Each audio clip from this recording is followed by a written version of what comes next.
Blake, thank you so much for joining me today. How are you? I'm good. Thanks for having me. This will be fun. Yeah, I'm looking forward to it. I have been digging into Scored to Death 2 a lot the last, I don't know, 2 weeks since I first got it, and look, you're already on the pod, so I'm not, greasing you up or anything. I'm really enjoying it. Oh, thanks, man. Yeah, it's been a bit of a crazy journey for the first book and then getting to the second book. But yeah, I'm really proud with how it turned out. I feel like it has a very different feel than the original book, which I like about it. And yeah, I'm hoping that other people like it too. I'm sure they will. I think it's a staple for anyone who's into film music or, I mean, horror film or really anything creative because it has. Look, making music for films has so much overlap to the creation of anything. So I keep saying, I keep giving those narrow recommendations, but it, it's such a broad interest. Yeah, I mean, that's one of the things I feel I discovered with the first book, which was like I felt like kind of having it be skewed towards horror had both pluses and minuses. Because the horror audience is very passionate and they love their horror music, which is great, and I love that about it, especially because I'm part of that community. But I do, to me, the books are way more than that. They are so much about just creative process, and really horror movies are probably half of what the book's actually about. It's more just about film music, and it's about just like creative people working and art and craft and all that kind of stuff. So it's unfortunately it's hard to kind of sell that to the people that might be interested in it, that aren't horror buffs. But yeah, I Yeah. try to stress that about it because it is just about amazing artists and how great they are at their craft. Well, yeah, and you read the interview you did with Bob Colbert, and so much of that is just him telling stories of working with Dan Curtis in particular, and just like Yeah. how they collaborated, how they got along, how they fought, and I mean, collaboration like that, it's that exists in any job, any creative field. I mean, anything. So Yeah, I get how it's a hard sell to other people, but at the same time, if those people pick it up and actually dive into it, yeah. it should be interesting. But talking about the horror community and kind of getting into that, kind of taking a few steps back before these books even existed, how did you get into horror in the first place? Well, that is a long road. I think part of it was I grew up in the 80s and 90s, and I feel like that was a really good time to grow up if you were uh, uh, willing to accept horror, because there was you had television shows like Tales from the Crypt and Tales from the Dark Side, and remake shows of things like Twilight Zone in the 80s and Outer Limits in the 90s. There was Friday the 13th, the series. There was a very short lived show on Fox that I loved, which only lasted about a season, called Werewolf. Uh, it was a good time to be a kid and be fascinated with horror because it was on television. You didn't even have to go anywhere for it.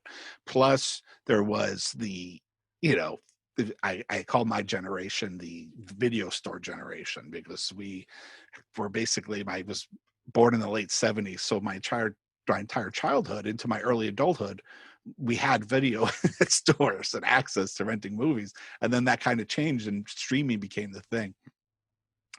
And so that all kind of lent itself to it.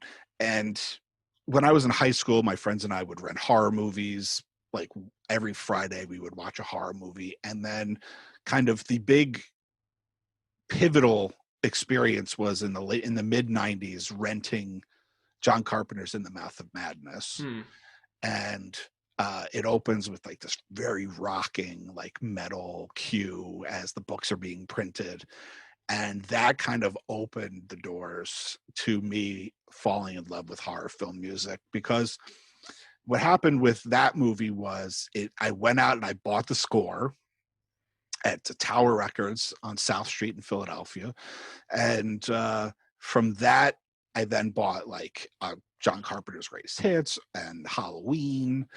And then the geek in me, once I discovered that film and started to fall in love with that film and John Carpenter's music, I then wanted to know everything I could find out about him. So this was pre internet. At least I didn't have it. My friends had like a dialed up connection.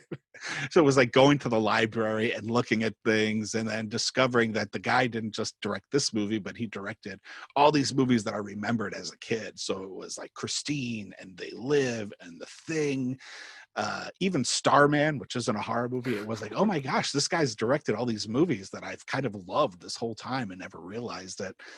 And that kind of opened my mind up to horror in a more serious way, and then also the music. So then when I went to film school a couple of years later in the late 90s, part of my budding interest in horror then exploded, because now I was in a very strict program with just like 20 other film nerds. And so the best thing about film school for me was getting to be introduced but to things that other my peers were interested in. Plus I was a half an hour north of New York City, and at the time, for Friday, I think it was Friday nights, might have been Saturday nights, on TNT, we had Joe Bob Briggs's Monster Hmm. Vision. And I didn't have cable until I got to college. I mean, my dad had it, but I only saw him sometimes. So it was like a perfect storm, because now I had like Joe Bob talking about horror once a week. And I had access to New York City, and I had all these crazy video stores, not just to rent things like Ricky's, but also to just buy things for like weird kung fu sections, weird horror sections. And there used to be these stores all over the town called Record Explosion, and you'd walk in, and uh so it's just like, I call it a perfect storm of horror for me, because then it's like everything kind of culminated in this thing. And also being in a very arty art school, an arty film school, where everybody was talking about filmmakers like Hal Hartley. I feel like horror was a little bit of a rebellious thing for me. So like I got very into even more so into John Carpenter, but then I got very into like Dario Argento and Lucio Fulci, and started to fall in love with the music of Goblin and Fabio Frizzi. And so the love for horror film music was very much tied to my love for horror.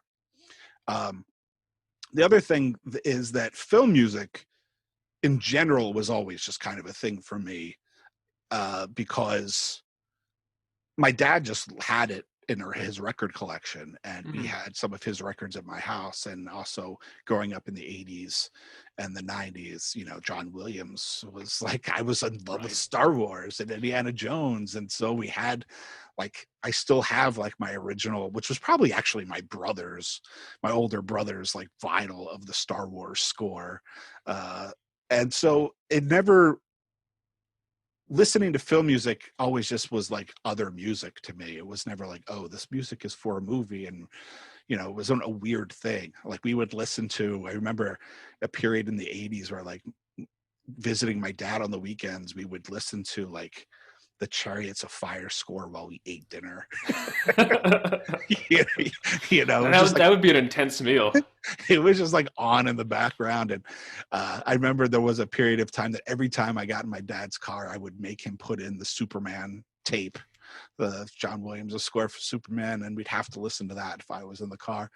And so uh, it was always, my love for film music was always tied to the movies, but also just tied to, I guess, the fact that like my parents were open to film music and liked film music. And then when the horror connection happened with John Carpenter, and then later the Italian composers, it just like all connected for me. And so that was when everything kind of connected. That was like 98, 99. Hmm. And then I started the book in 2000, the first book in 2013. And so then I just had all that period of time of loving horror movies and loving the music until I finally decided to try to find out more about that stuff. That's when the first book started. So that makes a lot of sense as far as some of the composers you had in the first book. I mean, you had John Carpenter and Alan Howarth and who's it? Fabio Frizzi, Goblin, Claudio Simonetti. Like those seem to be all of the guys that you grew up listening to, and suddenly here you are talking with them. I mean, what was that? What was that experience like? You know, the, the creation of the first book started um, really because I just wanted to know more about Goblin and in America at that time, and there just wasn't a lot of information about them. There was a book at the time in Italy. Somebody had written a very comprehensive book about the history of Goblin, and and then since my first book came out, that book actually got translated into Hmm. English and it's available here. But at the time, that book wasn't here, uh, and so it was like I want to find out more about Goblin. Like, how do I go about doing that, and what's like my excuse for it other than just personal gratification? At the same time, I discovered I in that pursuit, I bought a book from England uh, that was somebody. I think it was like independently published. I think they self-published it, and it was like half the book was about the use of sound in Dario Argento's movies, and then half the book was interviews with Hmm. Claudio Simonetti, but also like Fabio Frizzi's daughter, uh, a weird selection of people. Um, wasn't specifically composers, but I got that book and um, it just wasn't what I was looking for, and it didn't have the information I wanted to know. So then basically the first book came out of like, I want to know this information, I can't find this information, maybe I should just pursue this information and find it out for myself. And then it was like, well, this guy published a book, and maybe, if I was going to do a book like this, what would I do? And it was like, okay, well, then I would interview composers. So I went and I found other books where they interviewed composers. There's a great book, I think it's called The Score, who it's actually published by the same people that publish my books. And that has a great interview with Christopher Young, who I interviewed Hmm. for the first book, and also Howard Shore, who I'd love to interview someday. But it wasn't focused on horror. And it also was a little bit more, uh, a little too much about music theory, which a lot of it was just kind of going over my head. Yeah. I am a musician, but I'm for the most part a self-taught musician. And though I know a little bit about music theory, uh, it was just some of it was just too much for me. And so when I discovered like this information wasn't even in these other books, and I was reading these other interview books, so I just decided like, okay, what do I want to know? And then it was like, okay, who do I want to talk to? And uh, that was kind of a whole process in and of itself. But the thing I find funny, and I've told this story before, is that reading these other books kind of intimidated me about like interviewing these people, because then I was like, well, if this is what these kinds of books are like and they're about music theory, maybe I'm not the guy to do this as an interviewer. I discussed it with a friend of mine who is my ally in horror film music, who we used to play, air drums and air keyboard to Fabio Frizzi music while we watched Goblin when we were in college. And basically, through talking to him, I realized like, okay, you know what I'll do? I'll interview like two or three people, and if I feel like there is a book worth pursuing in those interviews, then I'll keep going. And if not, I'll have those interviews and maybe I can publish them on like a horror magazine website like Dread Central or something like that, who I had written things for, or Fangoria.com at that point before it kind of got repurchased and is now kind of a new magazine. But so they'll live somewhere, but maybe it won't be as big a commitment as a book. Thinking that most people would say no, and you've probably discovered this yourself Yep. in approaching composers, that composers are like the nicest and most generous people alive, and I think cherish the opportunity to talk about their work. And thinking most people would say no, I contacted like 7 composers and thinking, oh, maybe 1 or 2 of them will say yes. And of course, they all said yes. Yeah. So then I was like, okay, now I have commitments for like 7 composers. So I guess I'm just writing this book now. And then I just jumped in. And the decision process for the first book was, one, who do I love? Who do I want to talk to? Who do I want to know about? So that was like Fritzi and Claudio Simonetti. And then like the second thing was, second criteria was like, whose music do I love? Which was like also part of like, trying to get some of the big films and the big series, like Nightmare on Elm Street and Friday the 13th, which also was at the same time was the music I love too. So it wasn't like that big of a discrepancy. And then the third criteria was trying to put together like an eclectic group of people, whether it's style, age. So I tried to get some younger guys like Joseph Bashara and Nathan Barr and Jeff Grace, and some Italian guys, some American guys, stylistically, someone who's known more for orchestral scores and people who are known more for synthesizers and stuff like that. So those were like the criteria for the first book. And that's really just like how the whole journey started. And what basically happened was I loved doing it so much that I didn't want to stop. And after the first book was done, and I just loved talking to these guys, especially for the first book, because unfortunately, film scoring and especially film scoring for horror is a bit of a guys' club. And so my publisher wasn't that interested in a second book right away. They're like, let's wait a year to see how it does before we commit to another book. So so I waited a year. So 2016, the book came out. At that point, like John Carpenter was touring, and it was just like, it kind of coincided with like this perfect like cresting of like the movement of horror film music on vinyl and people touring. I got very lucky that I ended up being a part of that. Like there's something in the air at that time that the book came out just in time as Carpenter was touring. So I waited a year, and then when the year happened, I said to my publisher, "So what do you think?" And they're like, "No, we don't think so." So that's why I started doing Scored to Death, the podcast, because I was like, okay, well, like what other forum can I continue to interview these guys in? And Scored to Death, the podcast started. And then eventually, for reasons that aren't really worth going into in detail, out of the podcast in a weird way, the second book came about a year or so later. And then that book had its own criteria of why those people are in the book and stuff. I don't know if you want to go into that. I've been talking for a long time. First, because I do. I mean, I find it interesting, and I do find it interesting the different composition of composers that are in there. But yeah, as far as the changing landscape, and it's one thing that you do mention in the second book. It's kind of a recurring question of kind of this burgeoning interest in. I mean, I would say horror film music in general.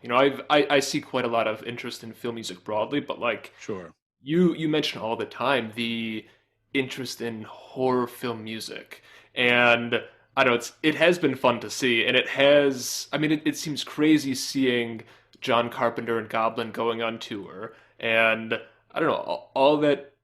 It seems like it's really set up the second book really well. Yeah, there was, it was obviously starting when I started the first book. It's kind of started some of that made inspiration. I talk about this in the preface of the first book was like, I saw Goblin play live. And it was like seeing them play live just like ignited that passion of that music again. Like the, you know, I think like, I think for most people, you get into something musically or artistically and you listen to it very heavy, and this happens a lot in your teens, and you get really into it and it's like all you listen to for a while, and then you kind of like you get burnt out and you move on, and then you go back and you have these periods of time where you're very into a certain band and it'll always be one of your favorite bands, but you might go like 3 years when you go listen to a single track, but then something happens or it comes on and then it just ignites this passion. And that was the way Goblin was for me. And I just like I'd go through these periods over that extended period of time in between discovering them in my late teens and starting the first book, and then seeing them play live just really like I basically didn't listen to anything else for like the next 3 years. The only time I listened to other kind of music while I was writing the first book was when I was researching the composers. But like uh in my spare time, if I was listening to music, I was listening to something Goblin related, uh, because that concert had such a big impact on me. So obviously, it was happening. You know, like the landscape had changed such that a group like Goblin, whose really heyday as a band was the late '70s, and had never toured America, had only ever toured Europe, and through the power of the internet and the passion of fans and social media had made them popular enough that they could tour Japan and America and sell out shows, which is crazy. So things were already, the wheels were already turning. The same year that I started the first book, I think, is when Waxwork Records Hmm. had put out like Reanimator. Just before I started the first book, Mondo had just started putting out like Maniac and I think the Halloween score on vinyl. So it was all kind of starting when I started the first book. And I didn't really realize that I was influenced by that, or at the very least, a part of that separately until the book came out. And it was like everything had changed. And by the time the second book came out, I had seen Goblin play live a few times. I had seen Fabio Frizzi play live. The same week, and this is the preface of the second book, the same week that my book came out, I saw John Carpenter play live for the first time. And then since then, I've now seen John Carpenter play 5 times. I've seen Wow. Fabio Frizzi play a bunch. I saw Simon Boswell, who's also in the first book. I've seen him play live. Hans Zimmer did a tour. I saw Hans Zimmer play live at Radio City Music Hall. Danny Elfman kind of did a tour where his stuff was being played orchestrally, and I saw that in Lincoln Center. All of that was happening just after the first book came out. So it really was like, wow, like it felt to me that like an interest in film music, and especially horror film music, had like exploded. And I was very fortunate timing for the first book. And is one of the reasons why a second book suddenly seemed like a good idea to my publishers Yeah. after a period of time had passed. Well, and it makes sense too because I think I'd say horror more broadly is being taken more seriously in maybe the critical landscape as well. Because you mentioned earlier how being into horror film was kind of a rebelliousness in film school. Yeah. And I mean, historically, horror films have basically been shut out of various awards. And then you have, Jordan Peele's Get Out was, I mean, wildly commercially popular, but also really critically acclaimed, as was Michael Abels' score. And not saying that's the only like critically acclaimed horror film score, Yeah, yeah. but it's being taken more and more seriously in that landscape, and so it's really fun seeing all of that starting to come together. And I mean, obviously, you had Michael Abels you had Michael Abels in your second book too, Yeah. which is kind of leads into the next question of what your different criteria was for finding composers to include in that second book. Sure. So the criteria for the second book is basically like a fourth criteria was added. So I had like who do I love, who do I want to talk to, like whose music do I love? Uh, an eclectic group. Diversity was big. Same with the first book. Even more so, I think, in the second book. And then the fourth criteria that was added was like, what can I do in this book that I didn't do in the first book? Like, so that added like adding Holly Amber Church, for instance, who's a female. It was like, so far it's like these the podcast, the books, they've been a sausage party. Yeah. Like I need to find a woman who does this, and so I could talk to them about it and their work. And luckily, Eric Woods, who does cinematic sound radio, he and I were having a discussion in DM, and he brought her up, and I had never heard her stuff. And so I went and I checked out her music, and I really liked it. And then I went and then checked out the films that music went along to, and it was like, oh, this is great, because like, yes, she's a woman, but like that's not why I need to talk to her. I need to Right. talk to her because like I love the music, and she's also hopefully that's going to change very quickly. But when I interviewed her, like she's also working almost primarily in like this very independent horror world. Uh, so it was like, oh, great, because that's kind of like what Jeff Grace did for the first book. Jeff Grace was working with like Glass Eye Pix and Larry Fessenden, and he was working on films that were great, like House of the Devil and stuff like that. But he was working in a smaller Mhm. budget, with smaller budgets on quote unquote smaller films, and so it Holly checked off a ton of boxes for me. And then it was like, what else doesn't the other book do? Well, like I interviewed Italians in the first book. Like what's the other like region of horror that I love? And it was Asia. So that's why I approached Koji Endo, because I love Takashi Miike's movies, and Kenji Kawai. It was like, the Ring, the power of the Ring, the ripples that Ringu made, and American cinema and horror in general were so vast that we still are trying to mimic that kind of in horror today in a lot of ways.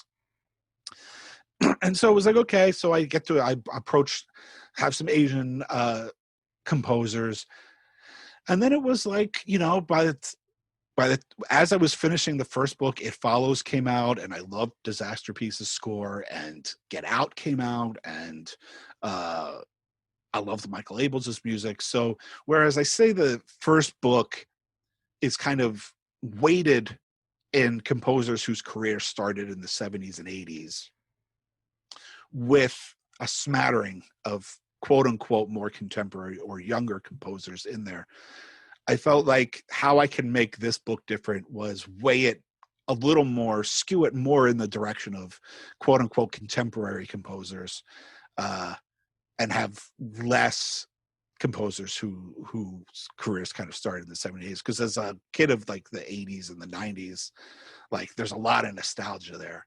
But I got to kind of like, I feel like that was a way of having these two books be, more of a whole, Yeah.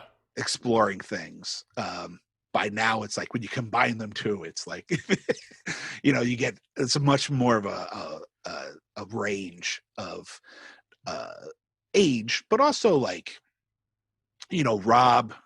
Robin Couder, who's a French composer. Like when I saw the remake of Maniac, and I love the original Maniac, and that's one of the reasons why Jay Chataway, who did the music for the original Maniac, is in the first book. Like one of the things I loved about the remake was Rob's score to it, and in this, and for the same reasons that I loved Jay Chataway's score for the original, which like it added a lot of heart and emotion to this very crude and scary story about this killer. Uh, but it was like by the time the second book came out, or by the time I started working on the second book, it was like Stranger Things and the whole synthwave thing was happening. So it just kind of like when I say that the first book, this new book is very different, that's one of the things that's different about it, is it's much more rooted in uh, what's going on now, and still, look, we still have Richard Band, and we're still talking about like Day of the Dead and Reanimator, and Bob, you brought up Bob Colbert. He's, he was 95 when I interviewed him. I mean, the bulk of his work was in like the 60s and the 70s Yeah. and the 70s. So it was like having him in there was great, because it just kind of like took me back even further than the first book did. Um, so those were basically what I was aiming for, was all the same criteria, but like, how can this be like really a good companion to the first book by covering ground that the first book doesn't cover? When I've really enjoyed that because there's not a huge age difference between us, but we still grew up in slightly different times. So Sure. when I was through like my mid-teens was when the video stores were still around. I had a Blockbuster about, I think, exactly 1.5 miles from my house, and I'd ride my bike there all the time. But then when I got into college, like that was dead, and the streaming was starting to come out, Yeah. and so it was just kind of it was just a little different. So obviously, I grew up with like some of the main like 80s horror series, but then at the same time, I was also introduced to all sorts of just like random weird things, and so I've had a slightly different like formative years of Yeah. film and of horror. So it was so cool seeing some of these different names on there also. Like with Koji Endo, like I'm a relatively big Takashi Miike fan. Like he's done, I don't know, 200 movies or something. So Yeah. I've only seen a really small amount, but it was like, first off, I was so happy that there were some Asian composers in there, because I think especially in the U.S.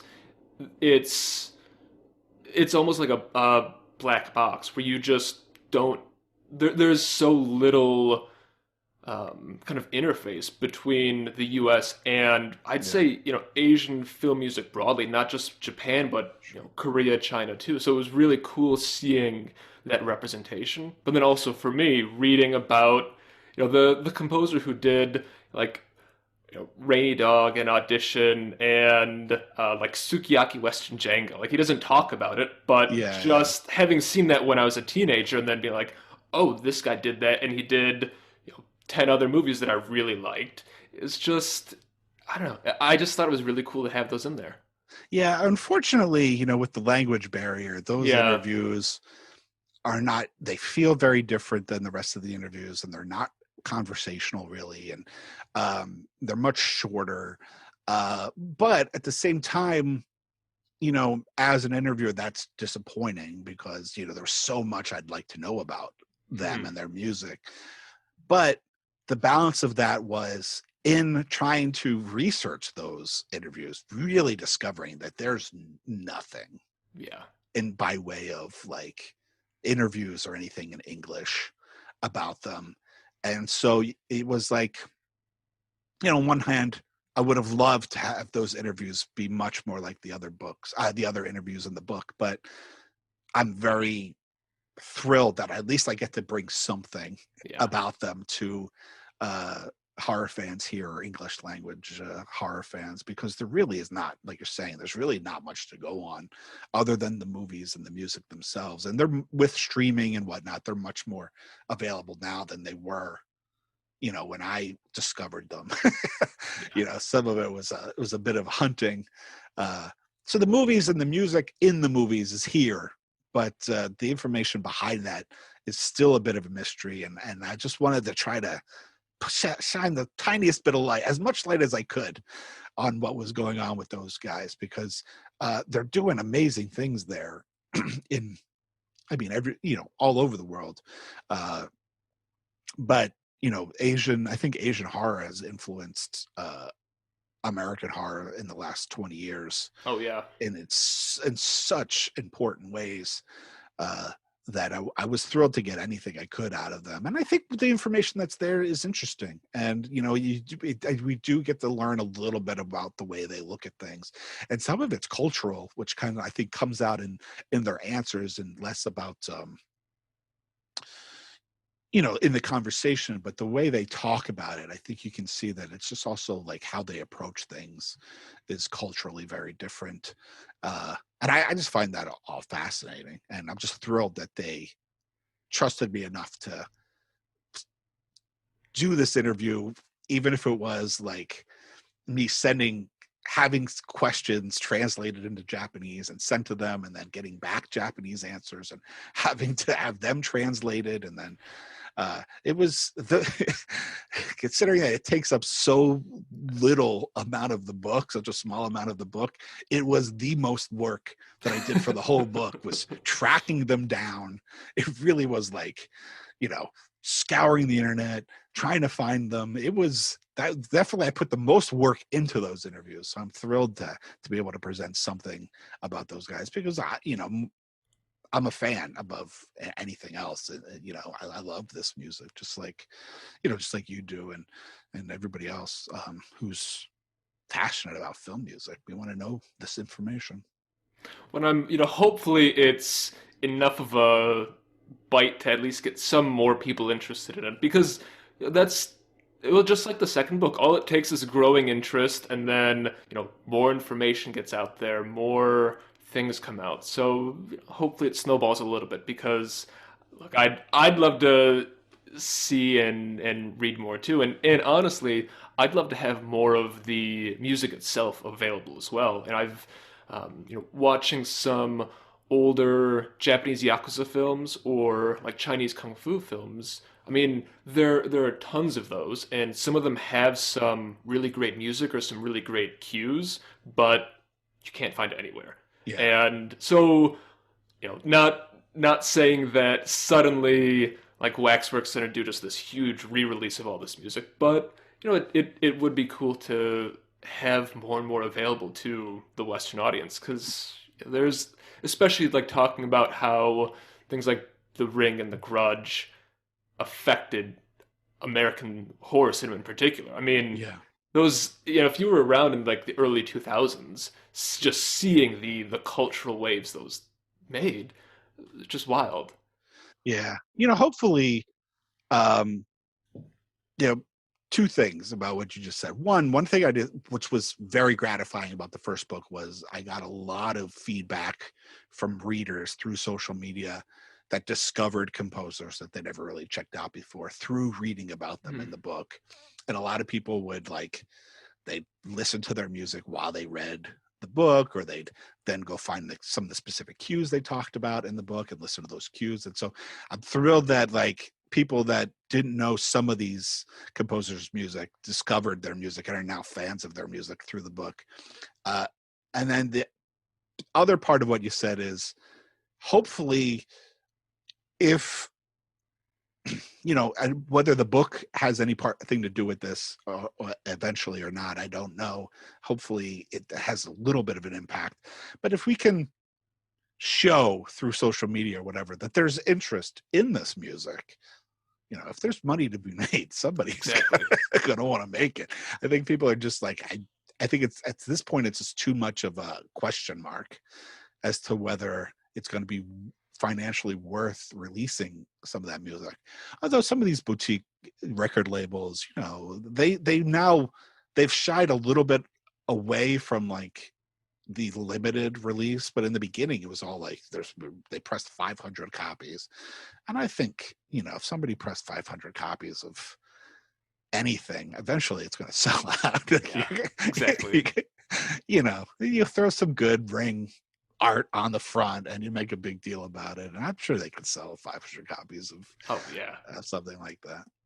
Another composer that I'm happy that you have on there, and unfortunately I haven't gotten his interview yet, is and you mentioned him, is Rob. That's someone who I think he's been doing a lot of really good work over the last few years. Like earlier this year, he did Gretel and Hansel. Hmm. I think was it 2 years ago he did Revenge, which Hmm. had just this really like pounding synth score. And he's done quite a few other things, but I think being French and kind of generally doing more independent films, he hasn't had that much, or he hasn't had as much exposure into the US. And so I'm hoping that as those works pile up and having some more exposure in your book, that he actually becomes a little well more or a little more well known because he's really good. Yeah, I like Rob a lot, and um, I think in my introduction to his chapter, I discussed like going to see the Maniac remake and having a lot of reservations about it because of my love for the first book. And then the minute like his music kind of comes on in marriage to what's going on in the image, not specifically the music, but like how it's married to what's happening in the imagery of that opening scene of that movie, it was like, oh, okay, like you've piqued my interest enough that my guard went down. I'm like, I'm going to go on this ride with you. And the music had such a big was such a big part of that. Um, one of the things that's one of the things about the new book is part of the deal on my end was to have the second book happen was I wanted to be able to include some of the interviews that I had done for the podcast in the year leading up to the creation of in the year leading up to when I was going to start the second book. And that's for some reasons. One, it was like I did a lot of work already and it was good. I had less time to do it. I wanted to, I feel like there's a lot of work already done. Two was I felt like a lot of those interviews I was very proud of those interviews and I wanted them to live as part of the book. I didn't want them to be separate from Scored to Death in book form. And so Rob's interview was one of the interviews that originated as part of the podcast. Ultimately, there's 16 interviews in the book. I think it's 8 of those interviews originated as podcasts. In almost all cases, except for one. So in all those cases, there's new stuff. So I went back and I interviewed them again. So in between interviewing Rob for the podcast and interviewing Rob for the book, he had done Gretel and Hansel. So he talks about Gretel and Hansel in the book, which he didn't do in the podcast. But I approached Rob to interview him for the podcast, and he was interested. And he's like, I'm going to be in America. Where are you? And I said, I'm in New York. He's like, I'm going to be in New York on so-and-so date. He's fortunately, I feel really bad. He's the touring keyboard player for like a French band. And they were going to be playing in Brooklyn and a couple of dates. So he was in New York and he really wanted to do the interview in person, not over the phone or via Skype or anything. So he's the one interview in the book that is done in person. And we did it at his hotel. I went and I asked the people who ran the hotel. It was like this hip hotel in the Lower East Side of New York. And I said, is there any place where I can sit down and do this interview where we're not going to be interrupted? So they took me up to this event space that's lined from floor to ceiling windows looking out over New York City. You can see the Empire State Building. It was like a sunny day, and it's just like all these couches lined up, and we just sat down in this giant room, just the two of us. I set up the mic. We were on these couches. He's eating like a scone and having a cup of coffee, and we just sat there and we chatted for like 90 minutes or something like that. And I feel like two of the reasons why that interview feels a little different than the rest of the interviews is one, that experience of doing it in person. And two is we were both born the same year. So even though he was in like Paris and I was here in America, there really was this shared childhood experience that I discovered in doing. I have this other podcast that I've been doing for about 6 years called Saturday Night Movie Sleepovers, where we take like a loving nostalgia look back at movies, and we do some contemporary movies and we do some movies from like the 30s and stuff. But one of the things I discovered in doing that podcast and the feedback we get from listeners is it was like we really did all share a childhood. Like we remember all the same toys and we remember all the same commercials and remember going to the video store. We remember the box covers on those video stores. So Rob's interview ends up becoming, in the beginning of it, we talk like at length about going to video stores and like how the imagery on the boxes captured your imagination.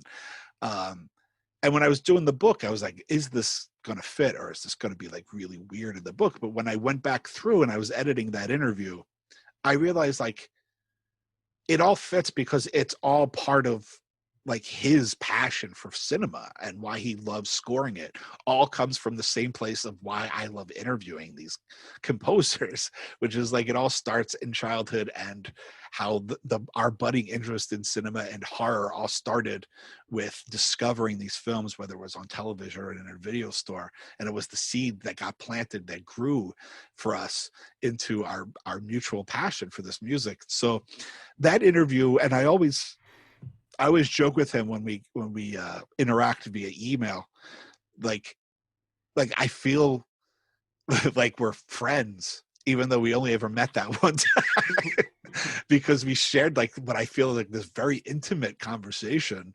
about our childhood. We learned so much about each other in that interview. So like I'll always have like a very fond feeling towards Rob, and I'll always think of him as like this friend that lives abroad that I never see through this interview that I did. But yeah, he's doing really cool things, and he's got a very specific style that you can hear in some of his things, that he steps out of that style and other things like most composers do. And it was really fun to get to talk to him, and also you learn about like how the relationship between directors and composers is different in France than it is here in America. Like it just seems like it's much more of an intimate relationship, and the composers seem to be in on the movies even before the scripts are even written sometimes. Like whereas that happens here in the States, but talking to all these composers, you realize much more of the norm is like, okay, you got 6 weeks, I need a score, Yeah. go. And so it seems like the composers are much more of the overall creative process in France. And so it's interesting, you brought up Bob Colbert and his relationship with Dan Curtis, and earlier and when we started talking, and that was as a film lover and someone who went to film school with aspirations to direct things, and that director or producer composer relationship is something I'm very interested in. And so whenever I get the opportunity to talk to them about how that works for them, especially in cases where it's overseas, where that relationship might be different, or in the cases of like John Harrison working with George Romero, when it's like directors who are icons in the genre or people I really appreciate, or Brad Fiedel talking about him with working with Wes Craven and Jim Cameron. It's so like I feel like I always try to say, going back to what we were saying earlier, like if you're interested, you don't have to just be interested in the music, I think, to get something out of the book, because I think it could be a very useful tool for composers, but I feel like the book could potentially be a very good, useful tool for like budding filmmakers who want to know how to talk to composers and what you can expect from a composer, and how do you communicate with them, and how get across your ideas, and what are they looking for from a director, things like that. So, I'm very proud of how these things have turned out. I hope that they live up to the potential of the readers. That I feel like the information, because it's not, it's obviously it's partially me, but to me, like these books also belong to the composers. Like it's their wisdom and their knowledge. And I just happen to be the one lucky enough to be able to like give them a vessel, a medium to share that knowledge. But I always think of them as like their books. And so when I'm trying to get people to help me promote it, or I'm expecting other things, I get frustrated, not from me, that like this book might not reach the masses or whatever it is, or like asking a director to help by promoting it or writing a blurb for the back cover or whatever. Like, I don't get frustrated for me that those things don't happen. I get frustrated for the composers that doesn't Hmm. happen, because like, by not supporting the book, you're not supporting the people in it, not me. Like, these are the people that uh maybe, everybody needs support, but they're the ones that deserve the support and deserve to be uh film music, as you know, as a film music lover, is very underappreciated in the grand Yeah. scheme of things, of the filmmaking process. And so part of the passion of the books and extending past the first book was also like, these composers deserve more credit. And And part I of don't my want to. mission is doing that. Yeah, and I don't want to keep coming back to the Bob Colbert interview, but I can't help myself. It was, and I'll preface it. I have not seen a single thing he's worked on. I don't know if I've even heard of anything that he's done, and yet, and I don't know, it's a 30 or 40 page interview, but I was just glued to that one. And with what you're saying about giving them credit and kind of supporting the book is supporting these composers. I mean, you see it in the way that he's talking, where he worked in film and TV for decades and decades, Yeah. but that was his opportunity to kind of relive 40 years of work. And he mentions it a couple of times where it's like, oh shit, like I haven't talked about this in so long, but it was just a flood of Yeah. memories coming back, and especially now with him having passed away recently, that's like the memorialization of his work in his own words. And I mean, I find him so interesting, and I love just how blunt he is. But It's an understatement. yeah. um, and so look, it's like it's a great interview to read on its own, but then when you add that context, it gives it so much more impact too. Yeah. And man, I really appreciated that part of it. Yeah, well, thanks. I'm glad to see that. Like, I haven't done a ton of interviews for the book yet, but I'm glad to see that like his interview comes up um from the people asking the questions, not just by me, Mhm. because I feel extremely honored to have been able to, one, get to know him a little bit over his last year of life. Like I said, he was 95, I think, when I interviewed him, and he passed away in February of this year, 2020, at the age of 96. Um, so one, I feel blessed to have gotten to meet him, even if it was just over the phone, because we talked many times. Once before the interview, uh, then during the interview, and then I talked to him a bunch of times after the interview over time, because I just wanted to keep in touch with him, because I just had such a good time talking to him. Um, and I feel very honored that he trusted me to tell his story, and that because he was reluctant at first. And then he came around, and not even from pushing by me. I was like, okay, like, hey, look, he was a 95-year-old guy. I wasn't going to nag him. But eventually he came around, and I'm just so fortunate. And his the audio of his interview is like the funniest thing. And maybe someday I'll release it. Some of his look, he's 95 years old, and like you said, he's blunt. And in the editing of the interview for the book, some things that in today's day and age may be offensive to some people were cut out. uh, but there wasn't anything horribly bad. There was not like racial things or anything like Yeah. that. It was just like the way he talked about stuff was, especially when he was telling stories about like trying to get laid in the Catskills when he was a teenager. It was like, some of it was crude. uh, and he's got the mouth of a sailor, and some of that got toned down a little bit. Some of the language got cleaned up a little bit, although I didn't want to lose the charm of the way he said things. Um, but like I say this in the intro, like he literally laughed so hard during the interview sometimes that I thought he was going to die on the phone. Like he was laughing so hard, and he just really enjoyed the experience, which made me just enjoy the experience. And the reason why I contacted, how he came about was literally, I was like trying to put together a list of who I wanted to interview for the potential people to interview for the new book. Partially, I think, because maybe my composer was like, my publisher was like, if you're going to do another book, who are you thinking about?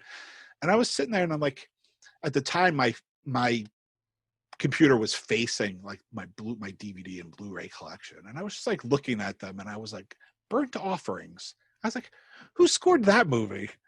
And I looked up, I was like, oh. And so he did Dark Shadows, the television show, which I had fond memories of watching as a kid with my mom. And the 90s, like kind of reboot of it. And so once I discovered like, oh, this guy composed all this stuff, I was like, he's 95 years old. Like, what stories this guy has to have? And then that became hunting him down was almost as tough as hunting down Koji Endo and Kenji Kawai. Because, I mean, this guy had retired basically from composing in the 90s. So it's not like I could call his agent. And it wasn't like he was on Facebook or Twitter, you know? Hunting him down was tough. But thank God I did, because in the first book, in promoting the first book, I often got the question, what's your favorite entry of the book? And the truth was there really wasn't one, because everybody brought something unique to the book, and I cherished each experience of interviewing all those people. And I felt like, but when people ask me for the second book, who's your favorite interview in the book? I say it's Bob Cobert, because I just had such a fun time. Like his laughter was genuinely contagious, and we just had such a good time talking, and his stories were amazing. And unlike, because he's 30 at the time, 30 years older than anybody else I'd interviewed for any other books, like his experience was totally unique compared to everybody else's, and the way he approached things was different. And yeah, so I'm glad you brought him up, because he is worth mentioning, and I'm very proud of his interview, and I feel very fortunate that I got to know him and interview him for this book, so that people can read his story and find out about it, and then hopefully go discover the music, because the music is great too. The music, I mean, the shows and the films as well. I know that I mean, and obviously, I have a slightly different position just because I'm doing so much about film music too. Uh, I mean, I'm gonna like I read that one a couple days ago, and next week I'm gonna spend quite a while looking up as much of his music as I can because it was so fun to read about. Yeah, yeah. I mean, his music is great, and also because like his career started before like synths in Hmm. film, electronic music was like budding. So like a lot of his, most of his career doesn't have any of that.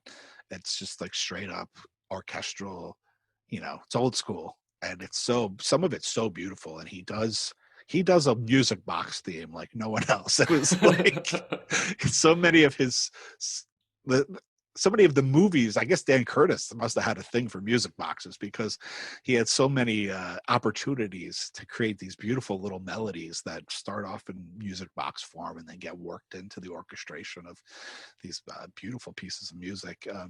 Yeah, totally worth. I'm glad to see that people seem to be responding to that Hmm. interview, because he is definitely, when I say that these books are to promote these composers, he's definitely one of those people I'm talking about, because like unfortunately he's passed away now, and there are people that do cherish his music and know who he is, but even for horror movie fans and people who love horror film music, I still don't think his name is one that they know. They might know some of the music, like I know people love Trilogy of Terror and stuff like that, but they Yeah. don't know that he composed the music for it. Burnt Offerings is another cult classic. Uh, so yeah, thrilled that he got in the book. So blessed to have gotten to know him because he was quite the character. And even outside of the interview, we had many spirited conversations until we lost touch. And then sadly, like I said, he passed away earlier this year. But the music lives on, and so hopefully Right. now the interview does too, and people will be able to find out about that music and his life and his career through the book, which is great. Well, I hope so too, and I'm pretty sure that's what's going to happen because like I said, I didn't know his music and or the films or shows that he worked on, and yet I found it fascinating. And I think there are going to be a lot of people who are in that same position, but it's such. I mean, he's such an interesting character that how can you not read that interview and want to know more and want to know what he did? I mean, it's Yeah, yeah. look, not saying every single person will, but man, if you don't, what are you doing?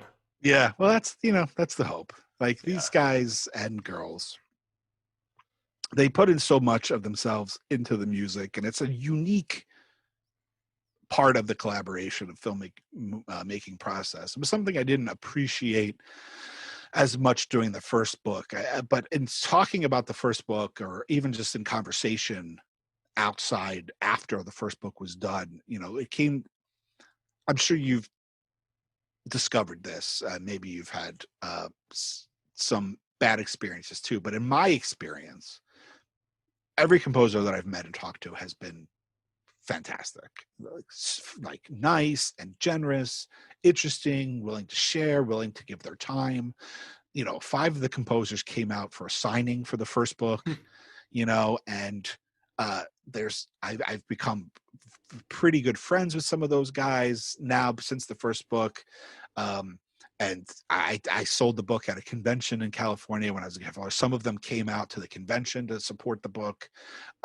Amazing, generous people. And in thinking about it, I kind of realized in some way, and maybe I'm off base, but I don't think I am, is that to be a composer in film, you kind of have to leave your ego outside the studio, because it's unlike most uh, musicians. Of course, there's songwriters who just write songs and then another artist records them.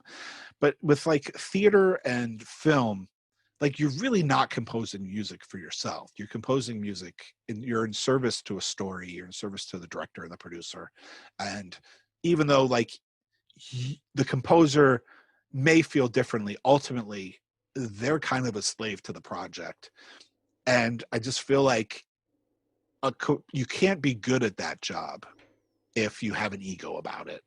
And even if you were good at it, you would be miserable doing it and you wouldn't want to do it for long. And I think that goes into why they're so nice, because I think it takes a certain kind of person to be able to do that job. And I don't think you can be an asshole and do it. Yeah. Like you kind of have to be of a certain temperament and be generous, because like they're lending themselves to these projects. Sure, they're getting paid for it, but especially in today's day and age, one could argue they're not getting paid enough for it. And certainly the decreasing budgets and the Hmm. amount of work that they do has gone up, because now they have to do all these mock-ups, which is like doing the whole score before they even do the score. It's like the work has increased and the budgets have gone down. Uh, and so uh, they deserve every bit of credit that we can give them, whether it's through interviewing them through a podcast, like you're doing, or promoting them through books like I'm doing, or reviewing their albums for websites and stuff. Like it's one of the most important jobs on a film that they have, because in some ways they have to do everything else that the film isn't doing Yeah. to make it work. And uh and it's great that people like us appreciate it, and we're passionate enough about it to help them tell their stories and help share their knowledge with people that also want to do it, but also just promote the fact that these people are amazing and they deserve uh, every bit of credit that we can give them. So I thank you, sir, for also joining me on that mission. But you know what, I love it though because you have the podcast as well, and obviously anyone who's checked out either of our podcasts or both of them can see even though they're both doing composer interviews, they're not doing them in different ways, but they do have different formats in some ways. I Sure. mean, yours are, and you've told me this before, are basically the most in-depth interviews you can find of these composers, and mine are shorter, but at the end of the day, like they're still basically accomplishing the same objective. But Sure. it's I never view it, and there are other people that do it too, but I never view it as a competition that we're both inhabiting this small space and we're competing against one another for like views or attention or anything. It's like now we're all in this just like amplifying the interest in film music broadly and these composers. And like when I see a new podcast or interview series that's film music focused, like I just get happy because all it means is there's more interest in the genre. So, like, look, I'm glad that I'm doing it, and I'm like particularly glad that you're doing it and that you have the book as well. Yeah. It's just more and more for this space. Yeah, I mean, I think and I write about this a little bit in the introduction to the new book, which is like there is like this community of film music fans, and we are passionate. We're not many in numbers, but we're passionate about it.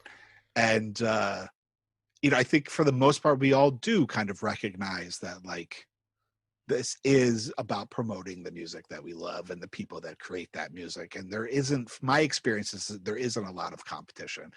I will be honest and say sometimes if I see that somebody interviewed somebody that I already interviewed, I might not listen to that interview because I don't want to be mad that I didn't ask that question. But uh and in some ways, sometimes some composers I do feel like, oh, like I do like there's a weird ownership of like, oh, like I do it. But I'm also pleased to see that they're getting to promote their stuff to an audience that might not know my stuff. So there's a little bit of a competitive nature in me, but it's more about like, I just, like I said, it's like I don't want to listen to somebody else's interview, but like, oh man, like I wish I asked that question. I should have asked that question. I didn't ask it. It's more like I'd be disappointed at myself than angry at the person doing the interview. But I It's agree. it's funny because so both of us have interviewed Holly Amber Church, and reading your interview with her, anytime there was something that I didn't ask or that came up that I didn't know, I just chalked it up to I was like, oh well, Blake's interview was longer, so he had more of a chance to ask things, and that made me feel fine.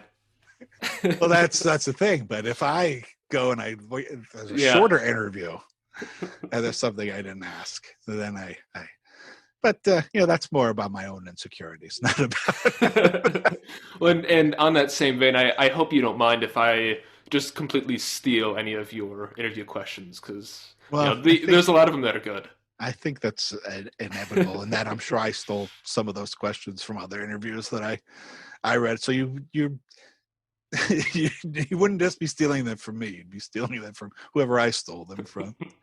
Yeah, part of the you mentioned that my interviews are in depth, and that just came out of, like I said, the initial desire to do the first book was purely out of wanting to know things. And when I started the first book, maybe there were podcast like film music podcasts, but I didn't know about them. I don't even think like Tony Giles and the Damn Fine cast of the Damn Fine Network. Um, I think I started the first book before that podcast even Hmm. started, and that was the first podcast that I learned about. That was playing music, but also interviewing some composers. I didn't join Twitter until after the first book was pretty much done. I mean, I joined Twitter gearing up to knowing I was going to need to promote the first book. And so I kind of did the first book in this weird vacuum of like not knowing that there were other people really out there. Sure, I found some interviews with people, and some of the questions I asked were questions that I discovered through like books with composers that aren't horror film composers. So in a weird way, like I did the first book in this complete vacuum of not knowing, assuming that there were going to be people interested in what I was asking. But mostly I did it for myself, kind of. And a lot of that, they became in depth because there was just that much information that I wanted to ask, and they were willing to give it, and they were willing to give that much time. I remember the first person I interviewed for the first book was Harry Manfredini, who's best known for the Friday the 13th movies. And he asked me, well, how much time do you need? And I was like, I don't know, an hour, 45 minutes, an hour. And Harry was like, oh, I'm going to talk way longer than that. And I said, okay. And that kind of set the bar for the rest of the interviews. Like, had my first interview been someone who was less talkative, busier at that particular moment, and couldn't give me 2 hours of their time, maybe the rest of the book would have been that way. But Harry was like, oh, I'm going to talk. You're going to, if you want to talk to me, we're going to talk. And I interviewed him. He was on the West Coast. And so I interviewed him like 9 o'clock at night his time, so midnight for me. So we talked until like after 2 a.m. for me. Oh, I was exhausted. The next day I interviewed Alan Howarth, which was also like a lengthy interview. But it was kind of like Harry set the pace. And the amount of information I got from Harry set the pace of like the amount of information I wanted to get out of everybody else. So in some ways, I don't take it lightly. Like I totally fully recognize that like Harry is very much responsible for how these books turned out and why the interviews end up for the most part being so in depth. Some, obviously not every interview is that long, but why I wanted to find out that much more information is because I realized that there were people out there that were willing to give that much information. And so I thank Harry for that. When watching the Salem Horror Fest panel that you moderated a couple months ago, watching him talk, I 100% understand how he could just go on for 2 or 3 hours. Like, Yeah. not at all a surprise. But Yeah, I mean, and it's not even like rambling. Like he's yeah. fascinating. Like he just has a lot of information to give. And you just need to be able to kind of guide it. Part of the way I approached the first book, interview wise, was like, I think I said this to you in like social media, was like my goal was to like the definitive like end all be all interview. And some of that had to do with like I equated to like going to a concert, like, or as a musician, like I put on, like I play live, and I don't have any hits, but I recognize I play blues, so I do play some recognizable blues songs. But I imagine like I equate to like you go see like a Billy Joel show, and even though like as a fan, I want to hear like the rarities. I recognize that there are people that want to hear Piano Man, and Billy Joel has to deliver Piano Man. When I approached the interviews, it was like I don't like he's already said some of this information, Hmm. so I don't necessarily need to know that information, but I feel like people reading this might want to hear the hits. So like they might want to hear about like the kid. So what I tried to do was with him particularly, it was like I wanted to identify that story because I figure some people are going to want to hear that story. He said it before, but then dive deeper into that story, like what's behind some of those decisions even more. So I did that less with the second book, and I think it's just because the second book was a lot less calculated because I had already done so many interviews Hmm. by the time the second book came about. Whereas in the first book, I had to discover what are these interviews? What do I want to talk about? And then you learn some questions work better than other questions, or at least give you, uh, you know, different results than you wanted or expected. And so by the time I got to the second book, my list of questions wasn't really even a list of questions anymore. It was like bullet points, just reminders for myself.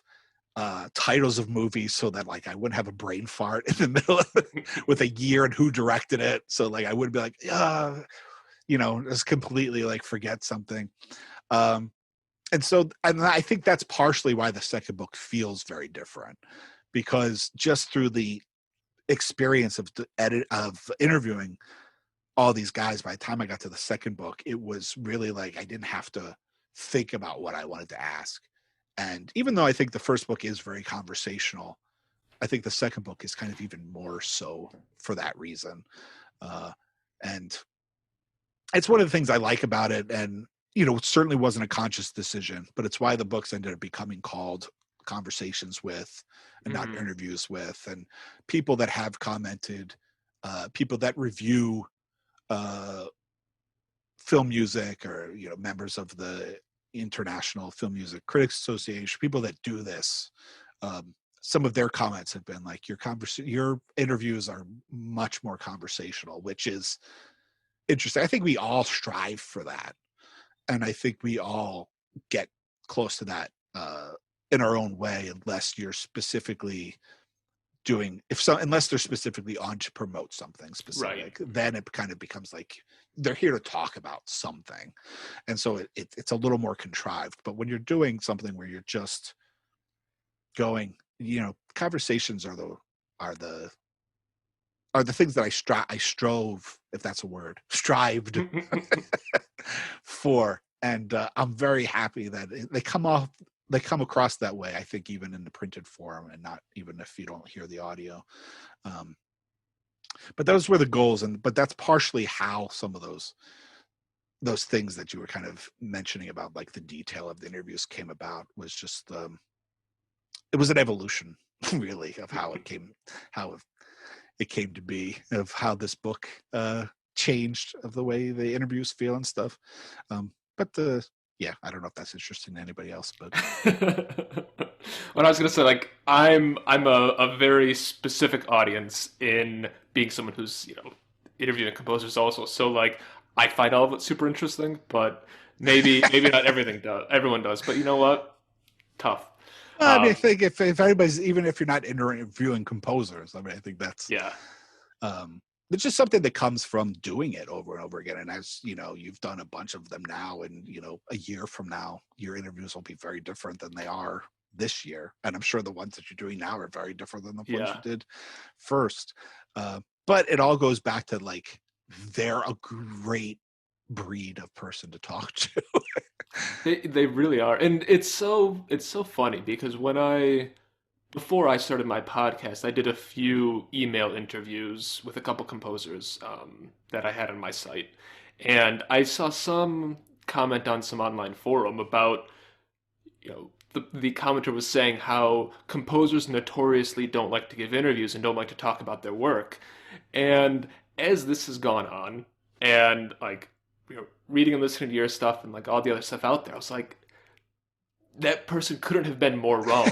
It's like you said, Yeah. everyone said yes. Everyone always says yes when I ask. Like Yeah. they're super nice and they love talking about their work, and they love talking about other composers and other films. Like, I don't know, you couldn't find a group of better people. And it's so Yeah. fun to talk to them. In the first book, if I was able to reach them directly, everyone said yes. Mm, Sometimes you go through managers and agents and publicists, and you don't know right. if they even get the request or not. Um, in the second book, there were people that declined for a smattering of reasons.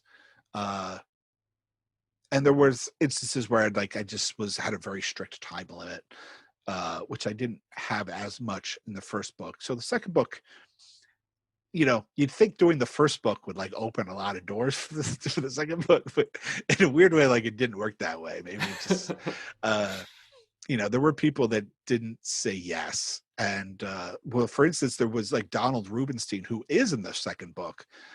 I interviewed him for the podcast. And then when I started when I started doing the book, I asked him, I said, can I use your interview that we did for the podcast in the book? And he said no. Hmm. he just was not interested in it. And I tried to explain, like, you realize, like, we already did it. Like, I'm not asking you for anything else. Like, he just wasn't interested in it. And then, oddly enough, a year later, almost to the day, I got an email from him. Was like, if it's not too late, you have permission to use the interview. And I was like, did like my initial email pop up some weird way? Like, he doesn't realize that he already said no to this. So I said, you realize you already you declined this. Like, I want to be absolutely clear of what, like, it's going to be. I didn't want any confusion.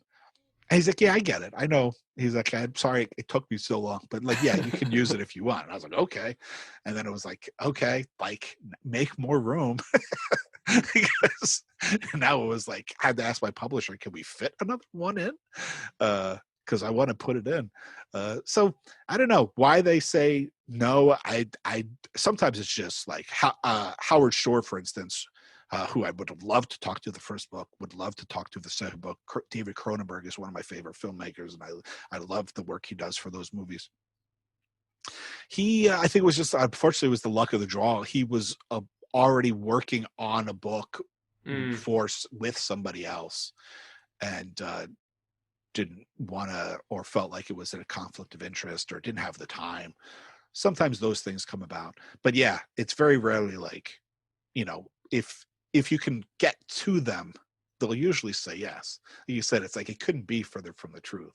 I just think, like, now there are people asking them about their work. When I interviewed John Carpenter for the first book, the bulk of that first interview was 6 months before he even announced that he was going to do a record of non-soundtrack music. So though people had asked him about his music before that, in context of interviews about his career, I don't know if he had ever been interviewed specifically about his music, especially in that kind of, at that length, but in that kind of detail. And it's not an incredibly detailed interview. He's not an incredibly detailed guy. Like, he doesn't talk as much as someone like Harry Manfredini does. And because, like, he doesn't consider himself a film composer, like, quite literally the music in his movies is an afterthought, literally, to the rest of the movie. He doesn't think about the music in the same way that a guy like Harry Manfredini or Christopher Young thinks about it. So he doesn't, I don't necessarily think he has the tools or the language to talk about music in the same way that those guys do, because he doesn't think about it that way. But had a great time talking to him, because I was talking to him about stuff that I don't think he got asked about a lot. Like, but then you flash forward, he announces that he's got an album coming out. He does a promotional, like, tour of interviews for that all over the internet, has a second album come out, does a bunch of interviews for that. By that point, because I asked him in the first interview, would you ever think about doing an album that's not soundtrack related? And he was like, no. And then, like, 6 months later, he's announced that he has an album. So I approached his assistant and I was like, look, I would love to, in interest of keeping the book as updated as I can before it goes to press, can I get another, like, half hour of John's time? And it was like night and day, where he like loved talking about it in the first interview. That last half hour, after he'd done hundreds of interviews for every blog, every, like, he was just over it by that point. So I got very lucky with that first interview, that, like, timing was perfect, and that, like, he was still interested in talking about music. And I don't even know how that came about, but it just goes to, I don't know, just the timing and how these guys talk about their music. And sometimes that's a reason why they'll accept or not accept, or and things like that. Makes sense. Shoot, I realize we've been talking for a while now, and honestly, I think that, if we wanted, this could probably approach the Blake Fichera duration of interview. I have a tendency to blab, so I will take the blame for that.